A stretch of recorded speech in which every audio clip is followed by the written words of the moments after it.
नमस्कार प्यारे साथियों, राम ज्ञान धारा में आपका हार्दिक स्वागत है। तो साथियों, जो भी विद्यार्थी बीएसटीसी 2023 की तैयारी कर रहे हैं साथियों, उन सभी विद्यार्थियों के लिए यह क्लास बहुत ही महत्वपूर्ण रहने वाली है दोस्तों। तो साथियों, इस क्लास में हम 30 प्रश्नों का अभ्यास करेंगे। तो साथियों, इस क्लास को हमें पूरा देखना है। तो दोस्तों, अगर आप 30 प्रश्नों में से 25 प्रश्न सही कर लेते हो तो समझो आपकी बहुत ही शानदार तैयारी है साथियों। तो साथियों, शुरू करते हैं आज की क्लास। पहला प्रश्न बहुत ही महत्वपूर्ण प्रश्न दोस्तों। तो साथियों, पहला प्रश्न, राजस्थान के किस जिले में त्रिनेत्र गणेश मंदिर स्थित है? बहुत ही महत्वपूर्ण प्रश्न दोस्तों। तो साथियों, पहला ऑप्शन रणथंभौर, दूसरा है चित्तौड़गढ़ में, तीसरा है जालोर में, चौथा ऑप्शन है सिवाना में। जी हाँ दोस्तों, बिल्कुल सही जवाब आपका पहला ऑप्शन राइट साथियों, रणथंभौर में। जी हाँ दोस्तों, जहां पर त्रिनेत्र गणेश मंदिर स्थित है साथियों। बहुत ही महत्वपूर्ण प्रश्न दोस्तों। आगे का प्रश्न बहुत ही महत्वपूर्ण प्रश्न दोस्तों, राजस्थान में 19वीं पशु गणना कब की गई थी? बहुत ही महत्वपूर्ण प्रश्न दोस्तों, बीएसटीसी 2023 के लिए।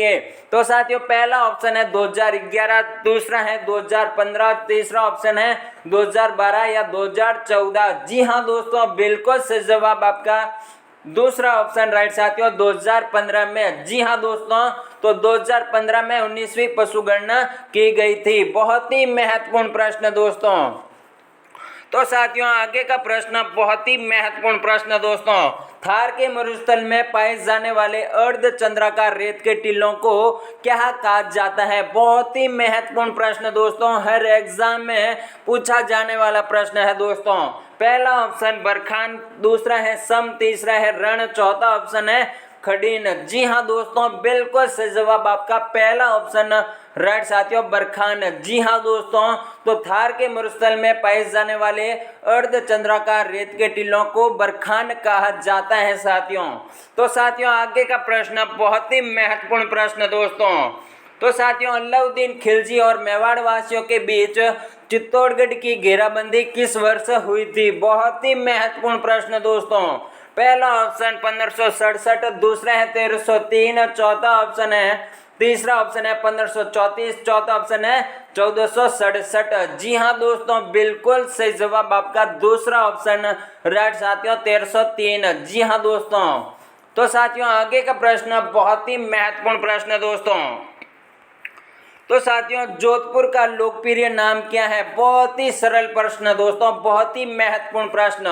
तो साथियों, पहला ऑप्शन पीली नगरी, दूसरा है गुलाबी नगरी, तीसरा है नीली नगरी या चौथा ऑप्शन है श्वेत नगरी। जी हाँ दोस्तों, बिल्कुल सही जवाब आपका राइट आंसर होगा नीली नगरी। जी हाँ दोस्तों। तो साथियों, आगे का प्रश्न बहुत ही महत्वपूर्ण प्रश्न दोस्तों। तो साथियों, निम्न में से कौन कभी भी राजस्थान के कार्यकारी राज्यपाल नहीं रहे? बहुत ही महत्वपूर्ण प्रश्न दोस्तों, हर एग्जाम में पूछा गया प्रश्न है दोस्तों। पहला ऑप्शन जगत नारायण, दूसरा है वेदपाल त्यागी, तीसरा है केडी शर्मा, चौथा है अंशुमान सिंह। जी हाँ दोस्तों, बिल्कुल सही जवाब आपका अंशुमान सिंह, चौथा ऑप्शन राइट साथियों, जो राजस्थान के कार्यकारी राज्यपाल नहीं रहे हैं साथियों। कौन? अंशुमान सिंह। जी हाँ दोस्तों। तो साथियों, आगे का प्रश्न बहुत ही महत्वपूर्ण प्रश्न दोस्तों। तो साथियों, लाछा गुजरी की गायें चोरी हो जाने पर किस लोक देवता ने उसकी सहायता की थी? बहुत ही महत्वपूर्ण प्रश्न दोस्तों। तो साथियों, पहला ऑप्शन बाबा रामदेव, दूसरा है पाबूजी, तीसरा है गोगा जी, चौथा ऑप्शन है तेजा जी। जी हाँ दोस्तों, बिल्कुल सही जवाब आपका चौथा ऑप्शन राइट साथियों, तेजा जी। जी हाँ दोस्तों। तो साथियों, तेजा जी वो लोक देवता थे साथियों, जो लाछा गुजरी की गायें चोरी होने जाने पर तेजा जी ने साथियों उसकी सहायता की थी साथियों। तो साथियों, आगे का प्रश्न बहुत ही महत्वपूर्ण प्रश्न दोस्तों। तो साथियों, माउंट आबू में निम्नलिखित में से कौन सा जैन मंदिर स्थित है? बहुत ही महत्वपूर्ण प्रश्न दोस्तों। तो कामाख्या, दूसरा है दिलवाड़ा, तीसरा है महावीर जी, चौथा है रणकपुर। जी हाँ दोस्तों, बिल्कुल सही जवाब आपका दिलवाड़ा। जी हाँ दोस्तों। तो साथियों, दिलवाड़ा का जैन मंदिर कहाँ पर स्थित है? माउंट आबू में। जी हाँ दोस्तों। तो साथियों, दूसरा ऑप्शन राइट साथियों। तो साथियों, आगे का प्रश्न तो साथियों गुरु पूर्णिमा का त्योहार कब मनाया जाता है? बहुत ही महत्वपूर्ण प्रश्न दोस्तों। पहला ऑप्शन आषाढ़ पूर्णिमा को, या श्रावण पूर्णिमा को, या भाद्रपद पूर्णिमा को, या वैशाख पूर्णिमा को। जी हाँ दोस्तों, बिल्कुल सही जवाब आपका आषाढ़ पूर्णिमा को। जी हाँ दोस्तों, पहला ऑप्शन राइट साथियों। तो साथियों गुरु पूर्णिमा का त्योहार आषाढ़ पूर्णिमा को मनाया जाता है साथियों। तो साथियों आगे का प्रश्न बहुत ही महत्वपूर्ण प्रश्न दोस्तों। तो साथियों बुड्ढा जोहड़ मेला कहाँ भरता है? बहुत ही महत्वपूर्ण प्रश्न दोस्तों। पहला ऑप्शन हनुमानगढ़, दूसरा है गंगानगर, तीसरा है बीकानेर, चौथा ऑप्शन है जोधपुर। जी हाँ दोस्तों, बिल्कुल सही जवाब आपका गंगानगर। जी हाँ दोस्तों, जहाँ पर बुड्ढा जोहड़ मेला भरता है साथियों। तो साथियों दूसरा ऑप्शन है राइट साथियों। इसमें और भी बता दूं साथियों कि इसमें गंगानगर को राजस्थान का नगर भी कहा जाता है साथियों, व बीकानेर को जंगल प्रदेश के रूप में भी जाना जाता है साथियों, व जोधपुर को सन सिटी व सूर्य नगरी के रूप में भी जाना जाता है साथियों। तो साथियों आगे का प्रश्न बहुत ही महत्वपूर्ण प्रश्न दोस्तों। तो साथियों डोडिया सिक्के का प्रचलन जैसलमेर के किस शासक के काल में हुआ था? बहुत ही महत्वपूर्ण प्रश्न दोस्तों, हर एग्जाम में पूछा गया प्रश्न है दोस्तों। पहला ऑप्शन रावल दुद्धा, दूसरा है लक्ष्मण सिंह, तीसरा है सबल सिंह, चौथा ऑप्शन है जैत सिंह। जी हाँ दोस्तों, बिल्कुल सही जवाब आपका सबल सिंह। जी हाँ दोस्तों, तीसरा ऑप्शन राइट साथियों। तो साथियों डोडिया सिक्के का प्रचलन जैसलमेर के सबल सिंह के काल में हुआ था साथियों। किन सिक्कों का प्रचलन? डोडिया सिक्कों के का प्रचलन साथियों। तो साथियों आगे का प्रश्न बहुत ही महत्वपूर्ण प्रश्न दोस्तों। तो साथियों आगे का प्रश्न बहुत ही महत्वपूर्ण प्रश्न दोस्तों। तो साथियों जैसलमेर के किस शासक के काल में सर्वप्रथम मुद्रा के टंकन का कार्य प्रारंभ हुआ था? बहुत ही महत्वपूर्ण प्रश्न दोस्तों। तो पहला ऑप्शन अमर सिंह, दूसरा है मूलराज प्रथम, तीसरा है जैत सिंह, चौथा ऑप्शन है लक्ष्मण सिंह। जी हाँ दोस्तों, बिल्कुल सही जवाब आपका अमर सिंह। जी हाँ दोस्तों, पहला ऑप्शन राइट साथियों। तो साथियों अमर सिंह के काल में सर्वप्रथम मुद्रा के टंकन का कार्य प्रारंभ हुआ था साथियों। आगे का प्रश्न बहुत ही महत्वपूर्ण प्रश्न दोस्तों। तो साथियों जैसलमेर दुर्ग के अक्षय पॉल दरवाजे का निर्माण किस शासक ने करवाया था? बहुत ही महत्वपूर्ण प्रश्न दोस्तों। पहला ऑप्शन महारावल अमर सिंह, दूसरा है महारावल गज सिंह, तीसरा है महारावल रणजीत सिंह, चौथा ऑप्शन है महारावल अक्षय सिंह। जी हाँ दोस्तों, बिल्कुल सही जवाब आपका चौथा ऑप्शन राइट साथियों, महारावल अक्षय सिंह। जी हाँ दोस्तों, तो साथियों जिन्होंने जैसलमेर दुर्ग के अक्षय पॉल दरवाजे का निर्माण करवाया था साथियों, किसने? महारावल अक्षय सिंह ने। जी हाँ दोस्तों, तो साथियों आगे का प्रश्न बहुत ही महत्वपूर्ण प्रश्न दोस्तों BSTC 2023 के लिए। तो साथियों राजस्थान की जनसंख्या भारत की जनसंख्या का कितना प्रतिशत है? बहुत ही महत्वपूर्ण प्रश्न दोस्तों। पहला ऑप्शन 5.55%, दूसरा है 6.67%, तीसरा है 5.67%, चौथा ऑप्शन है 6.55%। जी हाँ दोस्तों, बिल्कुल सही जवाब आपका 5.67%। जी हाँ दोस्तों, तीसरा ऑप्शन राइट साथियों। तो साथियों राजस्थान की जनसंख्या भारत की जनसंख्या का 5.67% है साथियों। तो साथियों आगे का प्रश्न बहुत ही महत्वपूर्ण प्रश्न दोस्तों। तो साथियों राजस्थान की कुल जनसंख्या वर्ष 2011 के अनुसार कितनी है? बहुत ही महत्वपूर्ण प्रश्न दोस्तों। तो साथियों 6.86 करोड़, दूसरा है 5.86 करोड़, दूसरा है तीसरा ऑप्शन है 4.67 करोड़, चौथा ऑप्शन है 6.67 करोड़। जी हाँ दोस्तों, बिल्कुल सही जवाब आपका। तो साथियों 6.86 करोड़। जी हाँ दोस्तों, पहला ऑप्शन राइट साथियों। तो साथियों राजस्थान की कुल जनसंख्या जो 2011 के अनुसार 6.86 करोड़ है साथियों। तो साथियों आगे का प्रश्न बहुत ही महत्वपूर्ण प्रश्न दोस्तों। तो साथियों 15वीं जनगणना 2011 के अनुसार राज्य स्तर पर राजस्थान में जनगणना निदेशक किसको बनाया गया?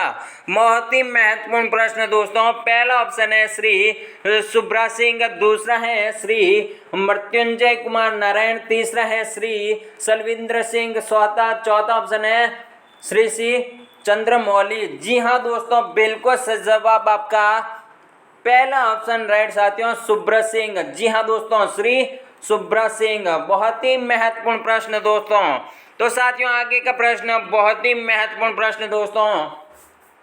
तो साथियों राजस्थान में स्पोर्ट्स टूरिज्म को बढ़ाने देने हेतु पर्यटन विभाग द्वारा कितने अंतर्राष्ट्रीय गोल्फ कोर्स विकसित किए जाएंगे? बहुत ही महत्वपूर्ण प्रश्न दोस्तों। पहला ऑप्शन है 5, दूसरा है 7, तीसरा है 9, चौथा ऑप्शन है 4। जी हाँ दोस्तों, बिल्कुल सही जवाब आपका 5। जी हाँ दोस्तों, तो साथियों 5 अंतर्राष्ट्रीय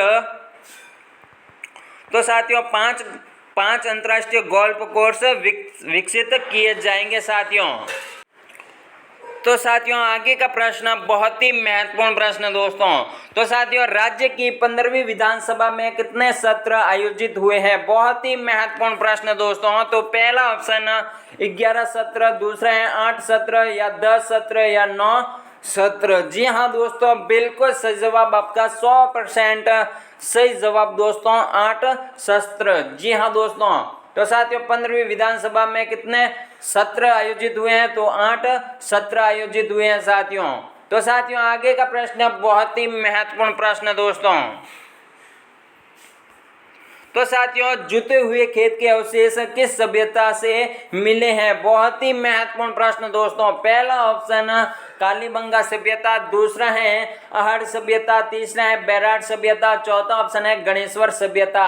जी हाँ दोस्तों, बिल्कुल सही जवाब आपका कालीबंगा सभ्यता। जी हाँ दोस्तों, जहां पर जुते हुए खेत के अवशेष मिले हैं साथियों। पहला ऑप्शन राइट साथियों।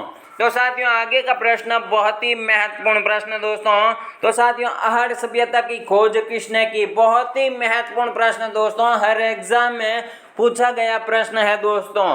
पहला ऑप्शन अक्षय कीर्ति व्यास, दूसरा है आर.सी. अग्रवाल, तीसरा है एच.डी. सांकलिया, चौथा ऑप्शन है दयाराम साहनी। जी हाँ दोस्तों, बिल्कुल सही जवाब आपका अक्षय कीर्ति व्यास। जी हाँ दोस्तों, जिन्होंने आर्य सभ्यता की खोज की थी साथियों। पहला ऑप्शन राइट साथियों, अक्षय कीर्ति व्यास। जी हाँ दोस्तों, तो साथियों आगे का प्रश्न बहुत ही महत्वपूर्ण प्रश्न दोस्तों। तो साथियों बैराट सभ्यता की खोज कब की गई? बहुत ही महत्वपूर्ण प्रश्न दोस्तों।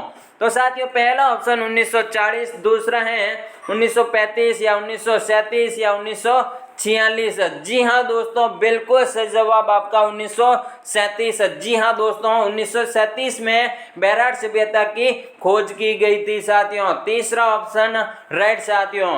तो साथियों आगे का प्रश्न बहुत ही महत्वपूर्ण प्रश्न दोस्तों।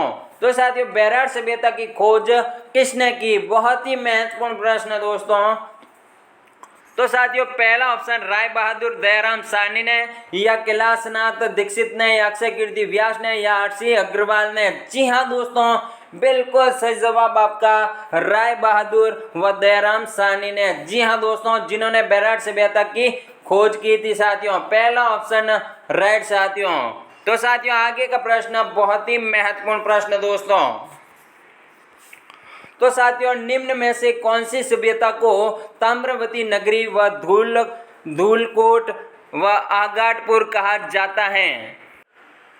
तो साथियों पहला ऑप्शन है कालीबंगा सभ्यता, दूसरा है बैराट सभ्यता, तीसरा है आर्य सभ्यता, या चौथा ऑप्शन है गणेश्वर सभ्यता। जी हाँ दोस्तों, बिल्कुल सही जवाब आपका 100% सही जवाब दोस्तों, आहड़ सभ्यता। जी हाँ दोस्तों, आहड़ सभ्यता को ताम्रवती नगरी व धूलकोट व आघाटपुर भी कहा जाता है साथियों।